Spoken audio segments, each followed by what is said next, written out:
Clasificación A. Apto para todo público.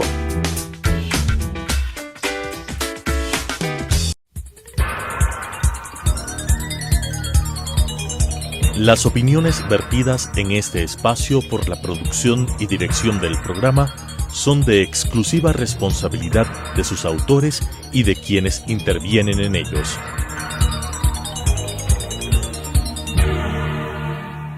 Telesucesos Canal 29 presenta Enfoques, pensamiento libre y crítico. Día a día buscaremos diferentes visiones para la comprensión de la realidad del tercer milenio. Enfoques, un espacio que une noticia, análisis y opinión. Bienvenidos. Gracias por estar con nosotros aquí una nueva semana más en Enfoques. El día de hoy tenemos como invitado a Rodrigo Gómez de la Torre. Hemos vivido una semana compleja, con feriado, con reactivación, entre comillas, del sector turístico, pero con una serie de problemas que apuntan al tema seguridad ciudadana.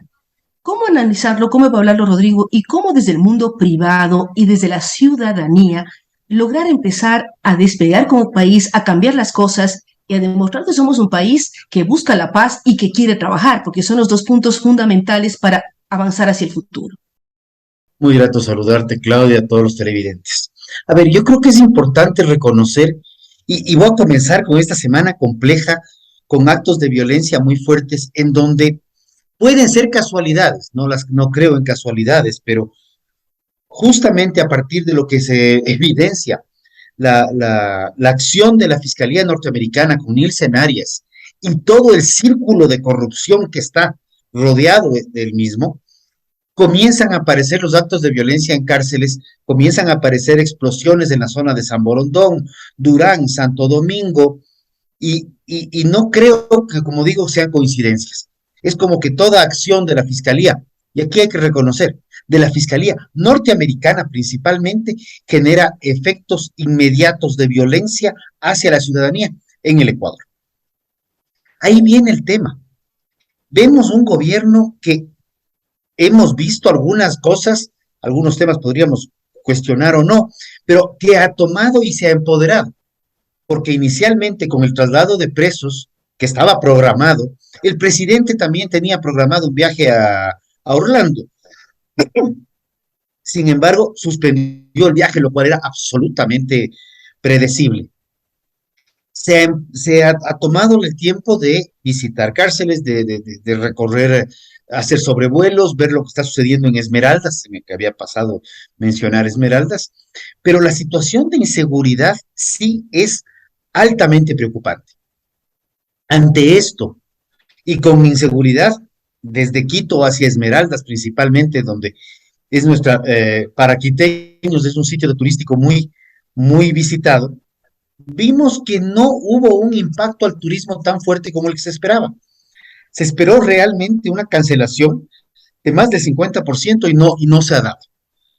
Lo cual implica y ratifica que es el sector privado el que tiene que empoderarse, pero también, obviamente, el gobierno tiene que hacer su parte. Necesitamos sistemas de inteligencia más eficaces y más accionantes, que puedan anticipar los problemas y poder tomar los correctivos sobre la marcha lo más pronto posible. Por el otro lado, a través de los últimos años, y voy a irme más allá de los 15 años, sí ha habido una tendencia sostenida y más bien en los últimos 15 creciente, en el cual el sector privado, directa o indirectamente, grande, mediano, pequeño, está regresando a ver al gobierno, a ver si hace las compras públicas a través de gobierno, si se empodera, si le protegen más acá o menos por acá, y es una correlación, por no decir codependencia demasiado fuerte. Cuando lo que deberíamos tener, y no por botarle flores a la situación del Perú, pero en el Perú tenemos una situación política muy compleja. Los últimos años se ha cambiado de presidente cualquier cantidad. Tenemos actualmente, o tienen actualmente, un presidente impugnado que yo no sé cómo se ha salvado de que no lo voten. Sin embargo, el riesgo país sigue siendo bajo. El sector privado está completamente empoderado y sigue creciendo en algunos aspectos. Y donde el sector privado en el Ecuador está completamente empoderado, sigue creciendo y compitiendo en mercados internacionales muy, muy sólidos y cada vez más exigentes. Y hablo del sector agroexportador. Ahora, Rodrigo, ¿cómo lograr ese empoderamiento? Porque uno habla del sector agroexportador, vemos el repunte en el tema camaronero, por ejemplo, es impresionante todo lo que se ha logrado en estos últimos años y en este año específicamente. Vemos la parte de agrícola directamente, que cada vez es más fuerte, además ya con temas de valor agregado. Si pensamos en chocolate, vemos que se exporta ya chocolate con valor agregado, barras de chocolate al mundo entero. Vemos marcas como Pacari desde el Corte Inglés en España o en cualquier almacén neoyorquino. Esto prueba que hay un cambio, por poner un solo ejemplo. Y así uno va mirando, pero ¿cómo lograr que no solamente sean los empresarios, sino el ciudadano, que deje de depender del papá Estado, como tú mencionas, y dejemos de mirar esto como el Estado tiene que arreglarnos la vida, cuando nosotros tenemos que buscar nuestra vida y arreglar nuestra posición? ¿Cómo lograr cambiar esa lógica? Rodrigo Gómez menciona Perú. Perú desde la época del señor Fujimori, odiado, querido, encarcelado, todo lo que ustedes quieran, pero lograron independizar el mundo económico del mundo político. ¿Cómo lograrlo en el Ecuador? Que lamentablemente cuando algo pasa en la política, también hay problemas económicos en el mundo privado. El problema es que estamos demasiado enfocados en ver, para, para tomar las decisiones en materia económica, estamos enfocados en ver quién es el amigo o no amigo que está en el cargo, para ver cómo me protege a un determinado sector, para ver cómo me sostiene un subsidio, para ver cómo me consigue una partida arancelaria particular o temas de ese tipo. Hemos discutido en muchos aspectos. La noticia del día de este fin de semana en primicias es altamente preocupante. 7.500 millones de dólares en subsidios a combustibles. Tenemos un señor que anda con poncho, depende del día, para aparecer públicamente está con poncho y se viste de indígena, y para hacer campaña por otros lados anda de camisa blanca y tratando de convencer a la gente. Pero esta persona que defiende a rajatabla los subsidios no se está dando cuenta que los subsidios están afectando al 100% de la economía y que los más afectados son la economía de base, que directa o indirectamente termina pagando el costo altísimo de los impuestos que se trasladan al ciudadano, porque así funciona. Luego tenemos y llegamos a unos acuerdos, sean 200, sean 100, sean 10, da igual. Una absoluta minoría, basada y sustentada en el chantaje al gobierno, pues plantea que tienen que firmarse un sinnúmero de acuerdos. No terminan de firmar los acuerdos y ahora salió el amigo de la costa y dice que como no le han dado lo que él consideraba que tenían que darle, tenemos que lanzar un paro preventivo, le llaman, en los próximos días para 4 o 5 provincias de la costa. ¿Qué es lo que está pasando? Aquí tenemos que tener un Estado, un gobierno sólido, claro, que respete derechos humanos, que respete libertad de expresión, pero que también respete los derechos de las grandes mayorías, que son los que nos vemos afectados del día a día por todos estos encaprichamientos puntuales de gente que lo único que ha hecho es hacer daño al país. ¿Por qué? Paralizar vías, cortar suministros, generar terrorismo, venga de donde venga, es hacerle daño al Ecuador como país, no es hacerle daño a un gobierno temporal, porque todos los gobiernos son temporales al final del día. Todos los gobiernos, bien nos recuerda Rodrigo Gómez, son temporales, pero al mismo tiempo necesitamos políticas de Estado a largo plazo. Lo venimos pidiendo, venimos conversando de esto por años. ¿Cómo lograr que exista políticas de Estado que no favorezcan a ningún sector, sino el Estado se vea fortalecido y, por lo tanto, quienes generan producción, generan trabajo, generan apoyo, logren salir adelante? Vemos lo que está pasando con el Instituto Ecuatoriano de Seguridad Social. Todavía no nombran al que representa a los empleados. ¿Cómo lograr destrabar esto también cuando vemos la problemática del IES? Rodrigo ha sido varias veces parte de las mesas de diálogo en el tema de fijar los nuevos salarios, revisar inflación, revisar una serie de elementos, pero vemos que en el Seguro Social y como alternativa dan mantenerle al señor que ha estado ya más de 10 años ahí para prorrogar y ver si se vuelven a elegir. O sea, ¿cómo lograr que las decisiones del gobierno sean acatadas, funcionen y los sectores como trabajadores tengan su delegado? porque eso está todavía en el aire. La situación del seguro es realmente emergente.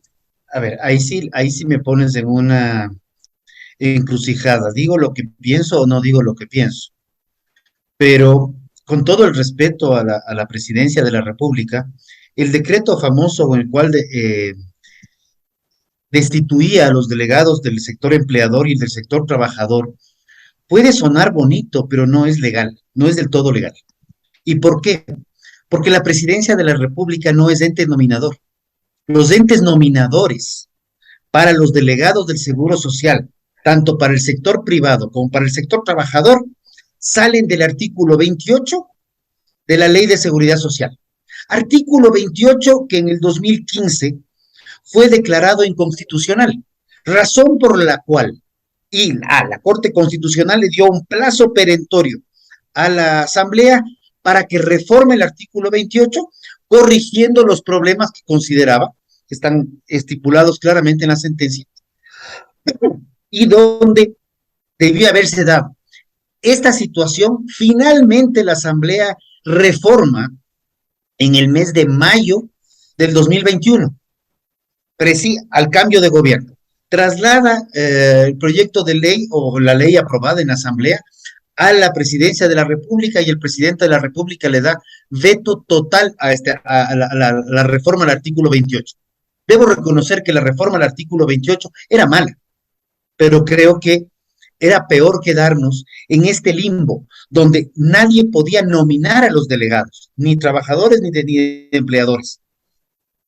Luego el presidente toma una decisión a través de decreto, destituye a los dos con una legalidad cuestionable, y la Asamblea reacciona inmediatamente y valida el artículo 28 de lo que se tenía, con algunas correcciones menores.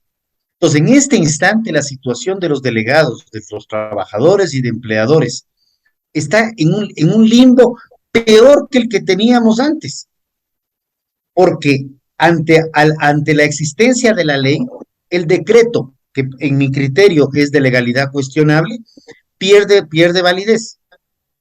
Entonces, el delegado de los empleadores renunció. Hay una delegada propuesta desde el sector trabajador, y hay varias impugnaciones a nivel de Corte Constitucional.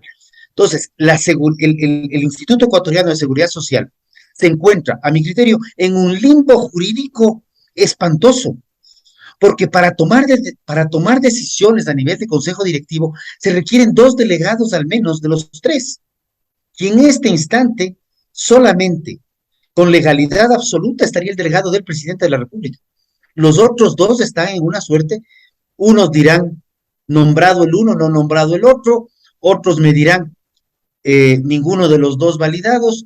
Para mí quedaría en una suerte de limbo jurídico, porque siempre habrá alguna nueva interpretación, y que al doctor García, a quien respeto muchísimo, que está propuesto por el Frente Unitario de Trabajadores, pues sería interesante preguntarle esto. De hecho, creo que lo dejo abierto, porque hay una suerte, hay un tema jurídico ahí de incertidumbre. Pero yo sí te digo, y se los digo a todos, yo creo que aquí las políticas de largo plazo, si seguimos esperando que papá gobierno nos determine, donde muchas veces hay intereses cruzados que vienen por otros lados, no vamos a construir. Ahí es donde también viene el empoderamiento del sector privado. Privados pensando para privados y para el futuro de su negocio. Lo que pasó en Camarón. El caso Camarón es interesantísimo. Camarón pierde mercado importantísimo en China en el 2020. El gobierno, ya cuando se decreta la pandemia en el Ecuador, los ministros de Agricultura y de Comercio Exterior, donde está pesca y acuacultura, le dicen al sector privado: señores, gobierno tiene que dedicarse a controlar pandemia, a proteger a los ciudadanos, a poner mascarillas. Ahí se peleaban con los gobiernos autónomos descentralizados, tenían tiempo para hacerlo. Y sin embargo, el sector camaronero, y ahí sí es puntual, se enfocó en ver qué otros mercados había además de China. Y en el 2020 al 2021 el crecimiento es de lo que estábamos en 3.800 y se peleaba con banano 3.600, 3.800, se dispara a 5.300. Y este año probablemente el crecimiento es a 7.300 millones de dólares, lo que se estima. Y ahí lo que el gobierno ha hecho es no complicarle la vida al sector privado. Esto, Eso es lo que el Rodrigo, gobierno ha de hecho. cómo hacer que el gobierno no complique la vida al sector privado, o sea, ¿y qué debe hacer el sector privado? Demostrar fortaleza, ¿qué hacer para que sean, o sea, el gobierno traza las líneas, indudablemente traza las líneas de la cancha, pone ciertas reglas, pero ¿cómo hacer que no exista esta complicación negativa que en un momento dado paraliza ciertos temas? Esto es algo que viene construyéndose por muchos años y debo reconocerlo también, viene atrás de la época del presidente que está en alguna parte, ¿no? Eh, ya veníamos con tres problemas macro en el Ecuador. La política laboral, que en la década del Correato se complicó sustancialmente. La política tributaria, que todavía parecería que este año no le van a meter más mano, pero ha sido una política de complejidad cada vez más. Y la política de los trámites. Estos trámites se sustentan muchísimo en funcionarios que están protegiendo su puesto. Entonces, yo veo un Estado que tiene bajísimo, un Estado, y hablo de Estados privados y públicos, una bajísima capacidad de generación de empleo. Este Estado que no tiene capacidad de empleo ha conseguido que yo, funcionario público, tenga un empleo con un nombramiento. Entonces, lo primero que voy a hacer es defender mi nombramiento y mi empleo a cualquier cosa pensando en mi familia. Entonces, ¿qué hago? Le busco trabas, le busco trámites y trato de justificar mi puesto con la mayor eficiencia posible, no la eficiencia en el trámite, la eficiencia en cómo demostrar que yo soy indispensable para que el trámite funcione. Porque si nosotros nos ponemos a ver, el 2019 vivíamos sacando copias para hacer trámites, copias de cualquier tipo, porque para todo se requería que la cédula, que la papeleta, que la copia de la copia de la copia. 2021 evolucionamos bastante en materia digital y ya al 22 nos acordamos que las fotocopiadoras todavía funcionaban y ya estamos nuevamente pidiendo copias. Es ¿Para así, qué? o sea, a nivel Para personal crear incluso trámites. para ver trámites. Yo renovaba licencia, se me perdió un papelito y tuve que volver a hacer todo un trámite para tener el papelito, porque no importaba que en la computadora aparezca si no tenía impreso el tema. Entonces, es un retroceso. Hemos retrocedido, me atrevo a decir, a antes del 18, porque ya los trámites digitales deberían ser absolutamente normales. El salto que dio la humanidad ante el hecho de no presencialidad y evitar el contacto de tarjetas de parqueadero, tarjetas de presentación, todo ese tipo de cosas. Estas mismas entrevistas que antes no las sospechábamos mucho, salvo en casos ya extremos, poder Pero sentarnos era vía en una relación telefónica, o sea, virtual. las entrevistas eran vía telefónica en el mejor de los casos. No tenías tantas herramientas como ahora para hacerlas presencialmente y interactuando las dos, de cara a cara más o menos, ¿no? Y ahora, y el cara a cara es importante por las expresiones faciales también, que no, en el teléfono no necesariamente las tenías. Pero cuando regresas a ver, te das cuenta que ahora estás nuevamente con una colección de trámites impresos. Y ya yo no les escucho a los defensores del medio ambiente decir, bajemos el uso del papel para proteger el medio ambiente. Ay, no les oyes. Ahí saque otro papel más. Ese tipo de cosas son las que vemos que están manteniéndose en el caso de Ecuador y que otros países sí evolucionaron post pandemia. Ahora, Rodrigo, no es que se ha volviendo al acabado la inicio, pandemia, por cierto. no se ha acabado, todavía hay una serie de riesgos. Volviendo al inicio de la entrevista, ¿qué hacer como sector privado para que estas buenas prácticas se mantengan y decir, bueno, gobierno, las cosas fueron así, hagamos esto? O sea, dar también alternativas al gobierno desde el mundo privado para reactivar buenas prácticas, mantener buenas prácticas y reactivar otros sectores de la producción. O sea, uno puede pensar en turismo, puede pensar, hemos hablado del tema agroexportador. Ecuador es un país extremadamente rico, pero también generar responsabilidad de los medios de comunicación. Es cierto que tenemos inseguridad, pero quisiera que veamos las tasas lamentables de Venezuela, de Brasil, de una serie de lugares que son paraísos turísticos como Cancún, que siguen siendo paraísos turísticos, pese a los problemas que viven en el día a día. Entonces decir, bueno, tenemos las dos cosas, Ecuador es un país extraordinario para salir adelante e ir sobre la problemática y rebasarla y demostrar que podemos hacer muchas cosas positivas. A ver, ahí te voy a topar y voy a ser infidente, no voy a dar los nombres, pero me reuní con un grupo de 4 amigos, de los cuales uno pertenece al sector turístico. Y nos comentaba que el turismo en Guayaquil está creciendo de manera importante, los arribos a Guayaquil crecían de manera importante y que a Quito estamos mucho más bajos que antes de pandemia. Yo le decía, pero ¿qué pasa si la inseguridad, que lo que vemos de inseguridad de Guayaquil es gravísimo? Me dice, ve Rodrigo, inseguridad, tal como tú lo mencionas, hay en el mundo entero. Lo que Quito, lo que el mundo entero no tiene, es a un señor de poncho que un día agarra y le cierra las vías a los turistas y les complica, y principalmente se complica Quito, Cayambe, Pedro Moncayo, Tabalo, más o menos hasta lo que es la zona de Atuntaqui, Antonio Anten y Babur. Esa parte, que es una zona importante turística, es la zona que se ve abocada a estos chantajes y juegos que terminan afectando a quienes, a la misma gente del turismo comunitario, de quien hace ponchos, quien está dedicado a las artesanías, quien desarrolla eso. Regresando al tema, yo sí creo que el sector privado debe tomar una decisión y en algunos foros que todavía participo, es decirles, ok, señores gobierno, marquemos una pauta, planteemos qué es lo que nosotros requerimos y veamos, dentro de lo que es sector privado, cuáles son las reglas del juego que están vigentes. Y con esas reglas del juego, ¿cómo podemos mejorar? Y sobre eso trabajar, porque hemos desarrollado muchos productos de agroexportación que están saliendo al mundo, a pesar de los otros problemas, y otros productos no salen porque dicen que necesitan ayudas. Cuando tenemos helados de Salcedo, tenemos queso azulandino, tenemos pequeños emprendimientos que prefieren ni aparecer en el radar, que están siendo exportados, están siendo enviados al exterior y están siendo muy bien recibidos afuera, que prefieren, dicen, vean, chuta, nos está yendo muy bien, pero mientras menos se enteren que yo existo, menos problemas me van a poner. Cumplimos con las reglas, cumplimos con todo, porque además no cumples con las reglas de aquí nomás, ¿no? Cumples con las reglas de afuera, que son muchísimo más exigentes. Pero el sector privado tiene Pero que si tener tienes un una buen agenda producto, lo logras y extragobierno. posicionas. O sea, Pero los buenos necesitamos productos se una venden agenda, aquí y en cualquier parte del mundo. así es, pero es una agenda extragobierno.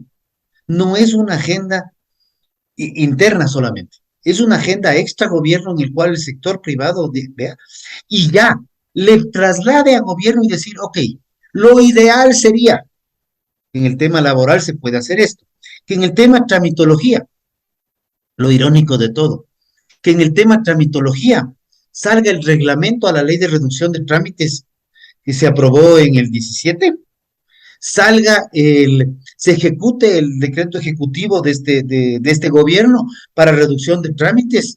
O sea, ni siquiera tenemos que hacer leyes. Probablemente tenemos hasta demasiadas leyes. Y a la Asamblea pedirle que haga su trabajo también, en donde yo no le diría que construya leyes. Yo le diría que coja el famoso estos programas de leyes y diga, ok, en tema de producción agropecuaria, ¿cuántas leyes están vinculadas? ¿Cuántas leyes afectan? ¿Afecta positiva? ¿Afecta negativamente? Y comiencen a hacer un trabajo de depuración normativa, porque probablemente podremos tener mejores controles con más, eliminando más del 50% de las normas jurídicas que lo único que hacen es crear trámites y crear trabas, o peor aún, crear, en términos castizos, cortocircuitos entre distintas normas donde no sabes a quién le corresponde la competencia sobre qué, y tienes vacíos que son más graves todavía. Pero también hay que decir a los legisladores, no serán criticados por un análisis externo que decimos, el legislador que más proyectos de ley presenta es el más eficiente. Entonces, hay que hacer una serie de análisis externos e internos para dar otra función a la legislatura, que es importante esto de recopilar, analizar y evaluar qué leyes se contradicen, cuántas leyes tiene en cada sector. Uno puede hablar de la agroexportación, puede hablar del tema laboral, cualquier tema tiene múltiples temas jurídicos y deberían empezar a unificarlas y a depurarlas y a conseguir leyes claras que todos conozcamos. Pero son temas pendientes. Son temas pendientes, es la evaluación de cómo estamos. El Ecuador se pasa construyendo y refundando el Ecuador cada que avanza. porque no es ni siquiera cada gobierno. Entre gobiernos también les refundan al Ecuador. Y lo que necesitamos es comenzar a evaluar qué es lo que se ha hecho, está bien o está mal, potenciar lo bueno y desechar lo malo. Y el potenciar lo bueno, indistinto de quién lo haya propuesto, porque ese es el otro cuento. Aquí en el Ecuador nos pasamos dedicados a perdón la palabra, pero no es ni siquiera política, es a la politiquería barata, de que si lo propuso el fulano, yo tengo que oponerme porque no me cae bien o porque está en otra línea. Y así no funciona un país. Un país funciona con hojas de ruta grandes, grandes líneas macro, donde el privado sabe a dónde va. Y lo que tú has mencionado con respecto a Fujimori. Fujimori bajó la correlación y codependencia del privado con el Estado a lo mínimo posible en 100 años. Y eso es lo que ha sostenido al Perú como Perú. Más allá de los avatares de la política y de la politiquería peruana, Fujimori generó políticas de Estado, Rodrigo, que los gobiernos, aunque eran de oposición a Fujimori, mantuvieron y mantienen. Porque son políticas de Estado. La política de Estado no tiene nada que ver con un gobierno. Aquí en este gobierno, en materia agrícola, que es lo que probablemente más cercano tengo, el gobierno pasado, a finales del gobierno pasado, publicó lo que denominaron la política agropecuaria 21-27, 21-30, no importa.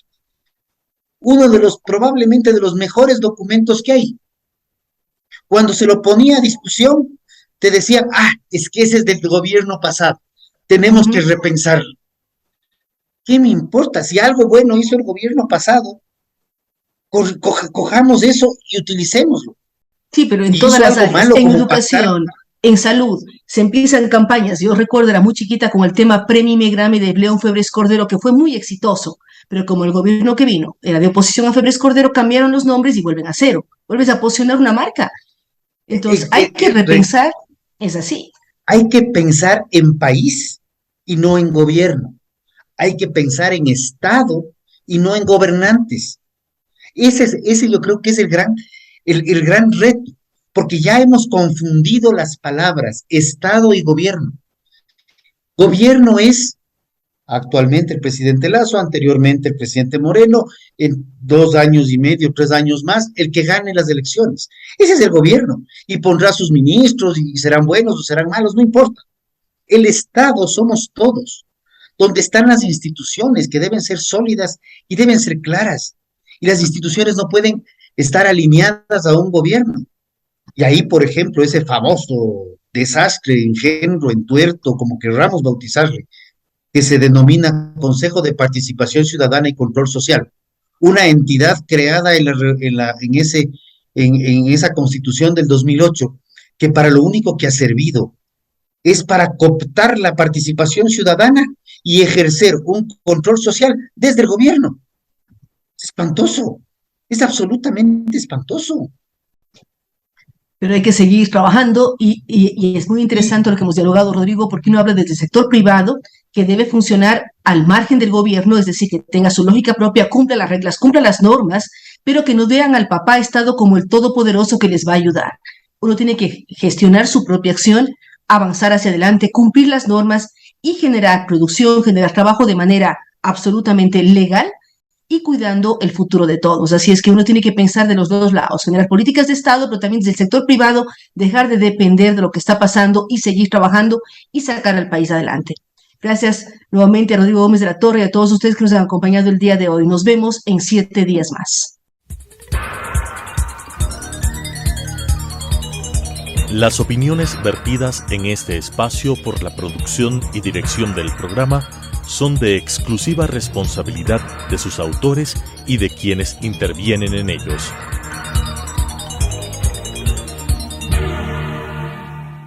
Telesucesos Canal 29 presentó Enfoques, pensamiento libre y crítico.